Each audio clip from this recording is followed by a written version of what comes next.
Hello, good morning friends. आज हम आपके लिए लाए हैं दीपक प्रकाशन में से हिंदी डिक्टेशन 70 वर्ड प्रति मिनट।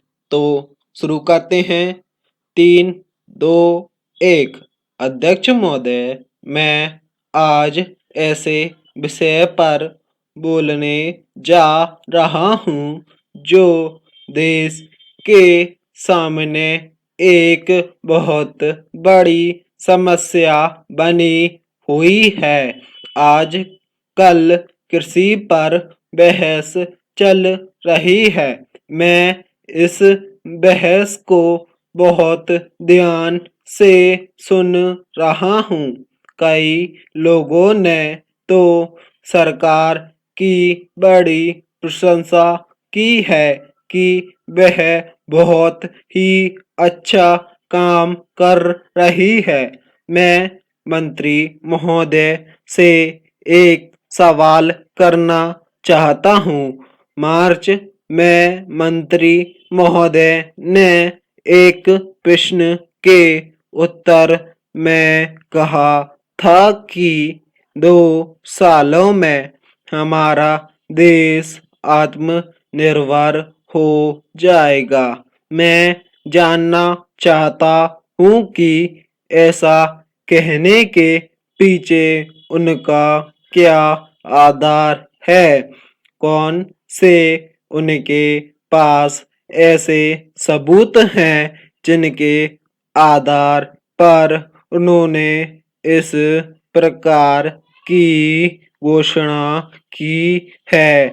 मैं चाहता हूँ कि जब वे उत्तर दे तो इस बात की चर्चा अवश्य करें। Paragraph change. सभापति महोदय, आप जानते हैं कि इस देश में 80% लोग खेती करते हैं और उसके बाद भी आज हमारे देश का सम्मान दूसरे देशों में बिल्कुल नहीं है। आज हम दूसरे देशों में भिखारियों के नाम से पुकारे जाते हैं। अपने देश में जहां 80% लोग खेती करते हैं, हम भोजन के मामले में भी आत्मनिर्भर नहीं हुए हैं। इसके कुछ कारण हैं।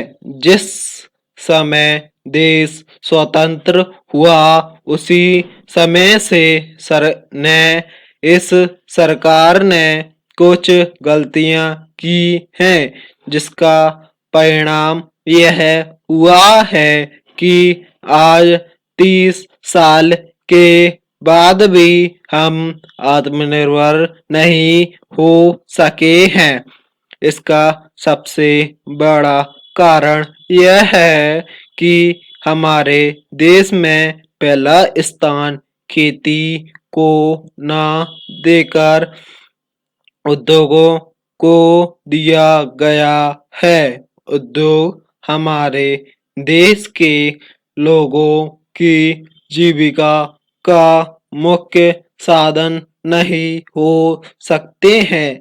भोजन की समस्या के हल के लिए जिन वस्तुओं की आवश्यकता है उसकी ओर हमें ध्यान देना चाहिए। सबसे पहले पानी की आवश्यकता है।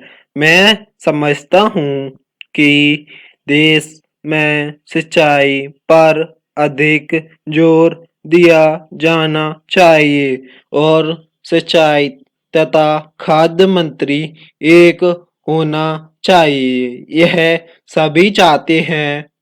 पानी के बाद खेती के लिए खाद भी आवश्यक है। खाद का स्थान दूसरा हो सकता है। आज देश में खाद की बात काफी जोर देकर कही जाती है।